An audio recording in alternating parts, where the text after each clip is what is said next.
This quote behind me is something that I really, truly believe in. I've been spending more than 10 years now in my career trying to make things simple. And I think that's what we're all trying to do, really, at the end of the day, in business, in L&D certainly, generalizing, making complex concepts easy to understand and then easy to learn, and then trying to use that to maybe help our organizations, usually help our organizations with things like consistency in product, or consistency in processes, or consistency in people. So we're all trying to do this, and then somehow we all end up feeling like this. Something went wrong along the way.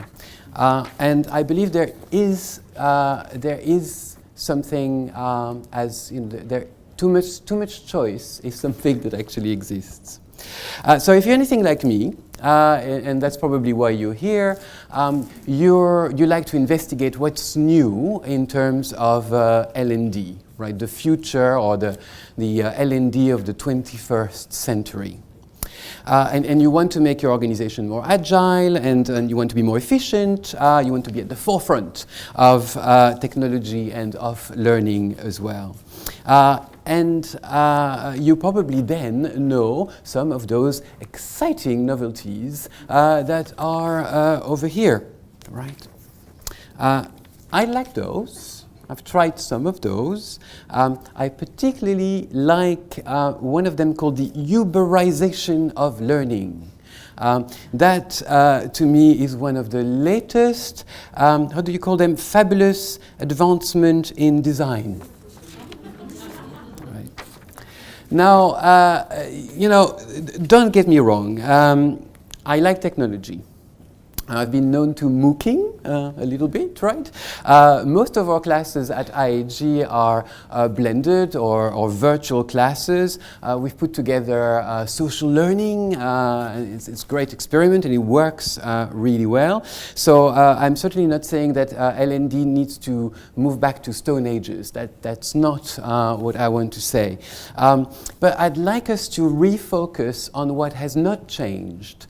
What's our purpose as L&D professional, and what do we really want to achieve? So let's go back to simplicity for a second. I want to contribute with a story, and it is a story of simplification.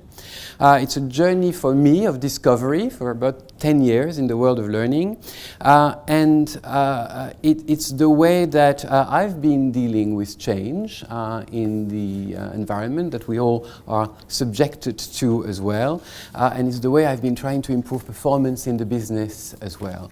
I think I've been introduced already, so that's me, that's Billy, by the way. These are our official work photographs. It's part of our employment, our employer brand at IHG. And as I said to you, I've been involved in learning for about 12 years, and that was for me a way to achieve my true purpose, which is to help people be happy. Learning to me is a way to do that.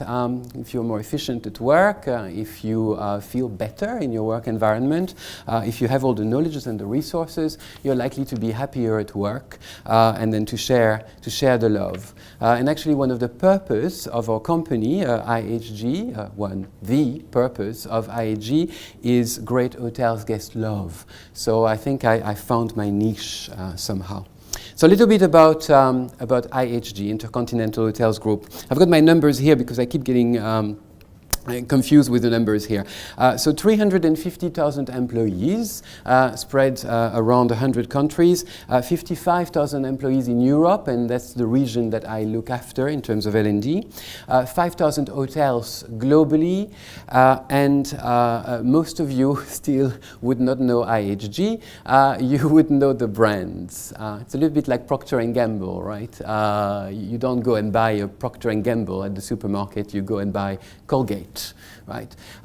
No, you don't go and sleep at IHG hotels, but you do. You sleep at Holiday Inns, which is one of our most known brands around the world, and more of those brands. Now I'll actually show you some of our brands in a minute. What I want to say is that the environment where we do business at IHG is very complex. And it's a complex enough environment to add more complexity to it in learning. We need to make things simple to reach all of our employees with very, very simple messages. And messages that resonate through different cultures, in different countries, in 38 different languages that we operate in. So complex doesn't work for us. And then what we ultimately want to do as a company, that's the great hotels guests love, is to impact our guests in our hotels at an emotional level, hence the heart. Our CEO, it was actually our previous CEO who came up with the purpose, the why we're here, used to say it's not good hotels guests like. It's great hotels guests love. There are emotions over there. And so one of our roles in L&D is to make sure that we equip our employees to be able to generate emotions. Because that basically is our business. If they do that, our customers will come back. That's what we call loyalty. And loyalty leads to profitability and growth of the company. So far, so good. It's going really, really well.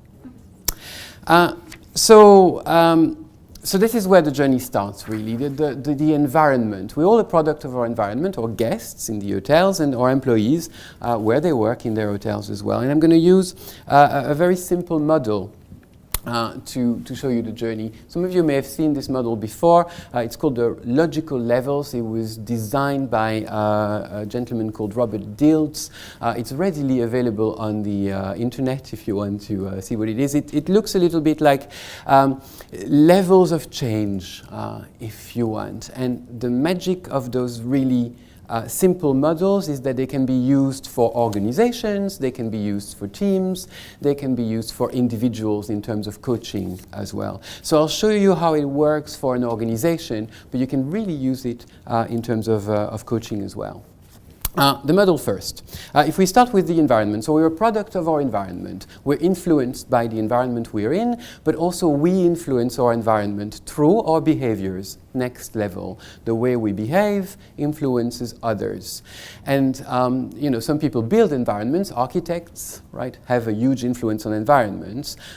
We're into emotional environments, human environments. If I smile, I impact you.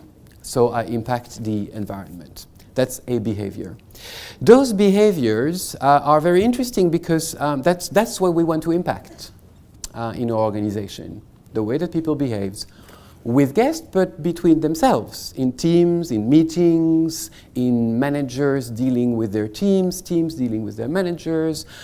We're a matrix organization, so the whole of those different relationships is what we want to help and what we want to solve for. So behaviors are essential. We've tried intervening only at behavioral level. It's a waste of time. Telling people, you know what, you should smile, doesn't work.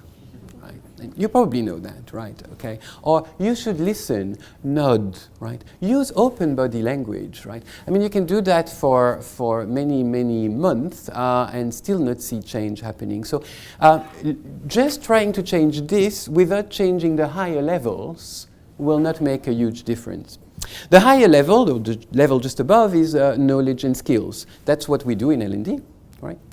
We ensure that we have systems in places, in organizations, so that knowledge is shared and that we build skills within the organization. It works well. It works even better if those skills and knowledge are linked to the values of the individuals that we work with, and actually the values of the company that we work with as well. To give you a quick example of that, if one of my value is to make people, well, happiness is one of my value, well, I tend to smile more. And I will learn ways of making people happy. Maybe I'll be a comedian at some point, because that's one way. So I will learn the skill of acting.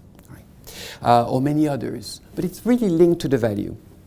The values are really a representation of who we are. That's our identity at an individual level. It could be our role. Who do we think we are in the organization?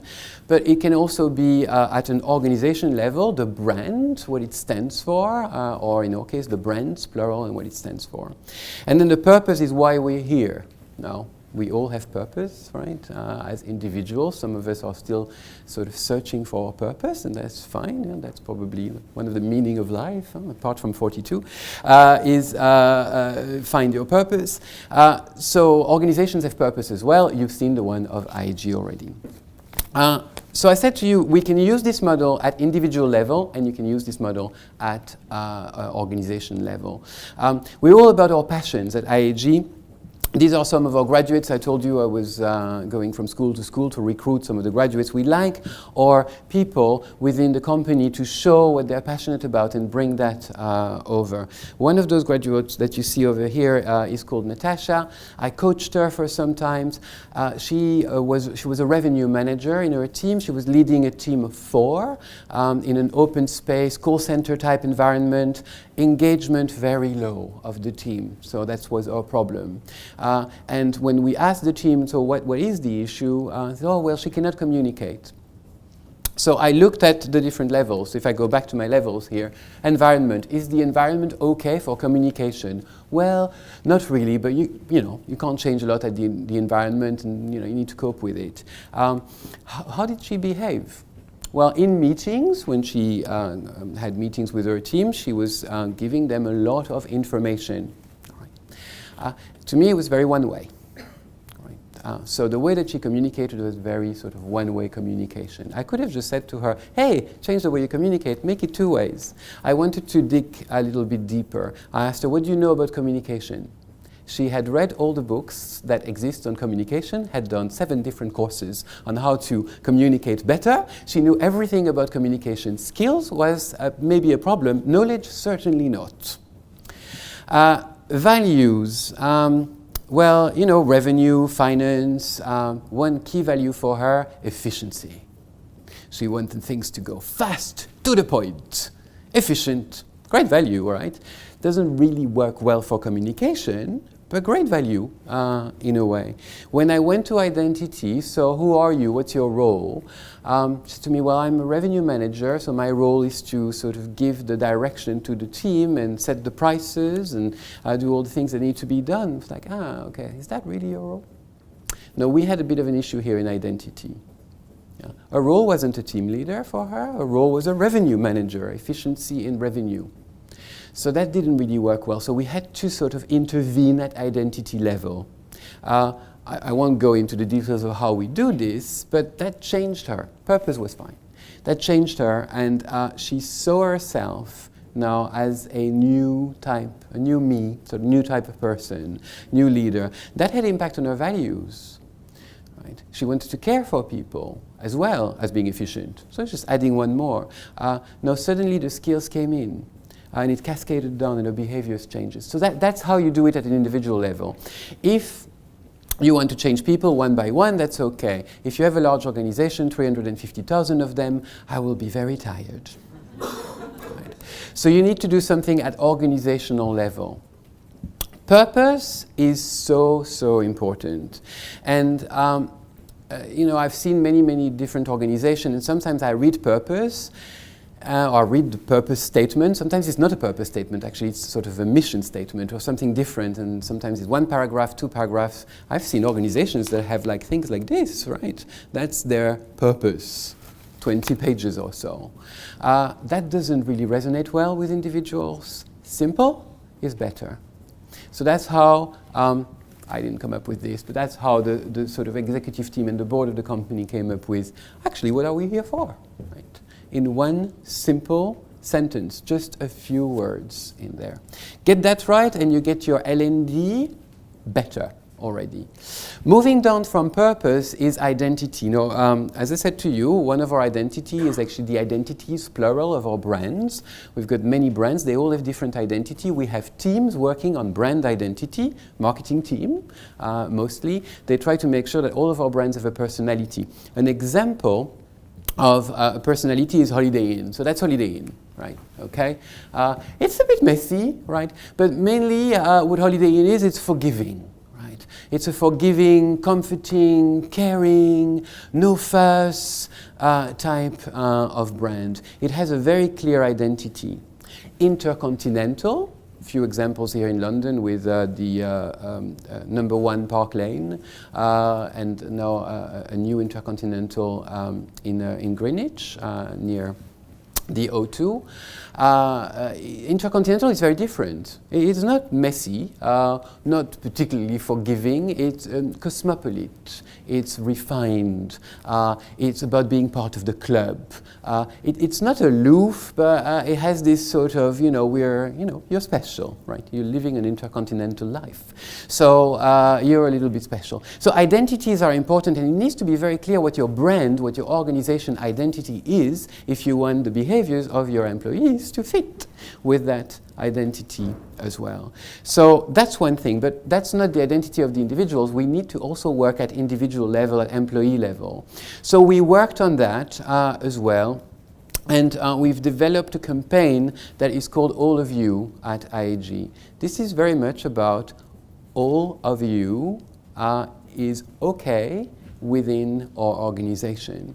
So it's an example of our recruitment slide. So we've got Balwant there, which is one of our employees. Now, Balwant works for us. When he works for us, he looks like this, right? Okay. But that's just when he works. He also has passions. He loves photography. He likes rugby. As well. He's, actually that's a skateboard. Anyway, that tells you how much I'm into sport. So that's a skateboard. But he also likes to go out, so he dresses differently. The idea here is when people come and work for you, they shouldn't forget about themselves at the entrance door of the office.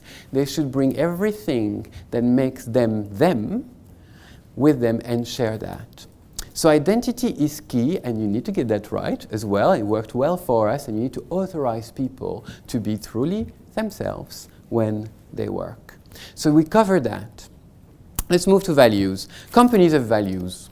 Worked with different companies in my time. They all had values. The funny thing about the values is sometimes they're very top-down.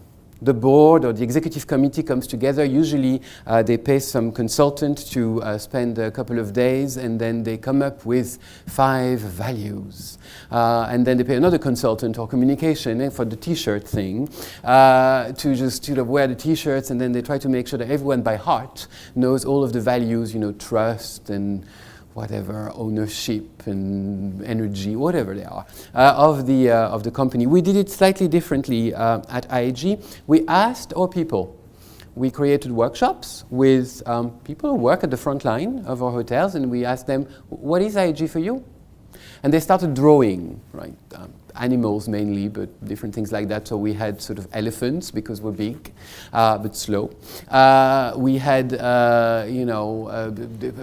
little ants because we try to work together to build something, etc. So out of all of those workshops, we had about 1,000 people sort of from all over the planet came those 5 values: do the right thing, show you care, aim higher, celebrate difference, and work better together. Those are part of our L&D offering. They're not, we have the value, and then, by the way, then you have a class, right, on leadership and management, but you're not going to hear about the values anymore, right, because that's the company, right, and that's the L&D side. It needs to be integrated. So not only we recruit on our values, that's part of the forms that we use for recruiting people. We want to make sure that they've got the right fit, so there are questions, interviewing questions based on those. But we also assess people. Performance management is built around the company values as well, so that people really not only know the values, but they're part of the day-to-day work in our hotels as well. And so all sorts of tools, we call them the people tools actually, build around that. One of them that I find is interesting because that tells you how everything is sort of linked together in that model is celebrate difference. So this value over here very much linked to the identity. So celebrate difference, so okay, be different and bring all your differences to work. That's your identity. So it's all sort of interlinked as well. So that's values. Now, from those values, we can then deliver on knowledge and on skills. So we have systems. We partner with a great company that delivers video learning. So you see, so technology is okay with me. Video platform, you can learn on your mobile how to make a cappuccino, for instance. I found this very interesting for myself too. But the trick is, here, we actually look at skills, in this case. We use technology, but we also know that to really develop those skills, you need some sort of assessment, some sort of NVQ, real-life feedback as well. It's not like, oh, you've done the quiz, so you know how to make a cappuccino. We've tried with some of those people, oh, you've done the quiz, make a cappuccino. I wouldn't drink it. Right? They need that sort of face-to-face approach as well, because that's how people learn. There's this ancient African proverb that says you don't learn if you don't learn all of your muscles. So learning is something very physical as well. So knowledge and skills tick, okay, but in line with our values, in line with the identity, in line with the purpose of the company as well. I want to show you this one just in a second, because I just talked to you about technology, and I said to you we like technology, but I want to show you this very quick video. When you have a crying baby, it always grabs the attention, right? Which is about that, about the use of technology these days, and what's good about it, and what's maybe less good about it. So let's go for the baby.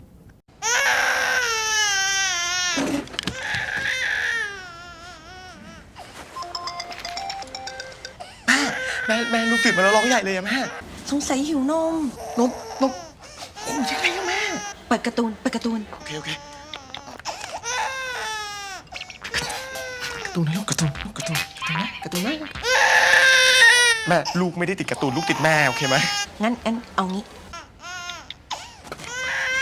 ลูกคุยกับแม่หน่อยนะคุยกับแม่จ๊ะเอ๋แม่อยู่นี่ไงลูกเห็นแม่ไหมคะจำกันไม่ได้จ๊ะเอ๋มัมเอ๊ะกินจังเลยปังเป้งปังเป้งปังเป้งปังเป้งปังเป้งปังเป้งนี่โอ้ไม่ร้องนะลู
That was the shed a tear moment. Always works. Bring a baby. So yeah, DTAC is a technology company, right? They're the ones saying that technology will never replace love. No, think. What's our purpose? Great hotels guest love, right? So call me an old geek, right? But that is where we're here in learning and development, is to create those emotions as well, because that's how people learn. Learning is an emotional journey, not only a technological journey. So we want to impact those behaviors, right? And we want those behaviors to be emotional behaviors. Some of the ways that we do this is by designing what we call the guest journey. That's an example of a guest journey. And then designing specific behaviors that work for that guest journey. And I'm going to give you two examples. One I like and the other one I don't like so much, of competitors in the retail environment. One is Selfridges. Now, Selfridges came up with an interesting behavior some time ago already. Instead of doing what they always used to do, which is giving you your purchase across the counter, they decided the behavior should change, and the shop attendant should go around the counter with the bag and then give you your bag like this. It's a simple behavior, right? Simple. It says many things. It works with the brand. Now it's been copied all over the place, which means it's successful as well in terms of behavior. They changed that for their entire community of people. Okay? And it works magic. Now another example of that is Harrods. I don't think Harrods got it really well, but what they got really well is if you go to Harrods, and some of you maybe, you've been there, you go, you shop, you pay, there's always a question that they will ask you at the cashier. They'll ask you, would you like directions to any other department within the store? Okay, systematically.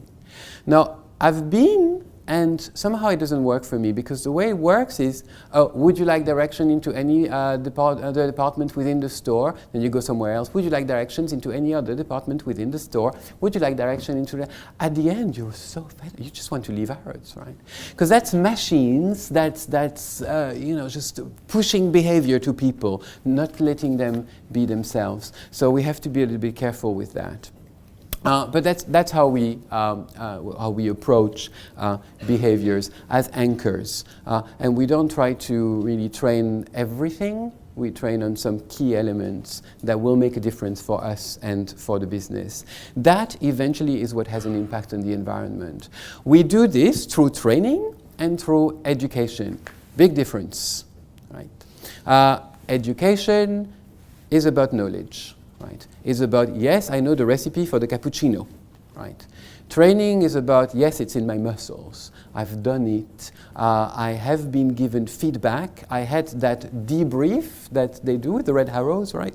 After having actually done it, and that's how I learn. That's the experience of things. So I think as a community, we also need to be a little bit careful that we don't forget training. I know it's not very fashionable, right? Even the word now, people prefer learning or something a bit more, but the idea is training, that's what it is. That's how sports people train. That's how great organizations do training, and that's what I would encourage all of us to do. That's my 30 minutes done for you.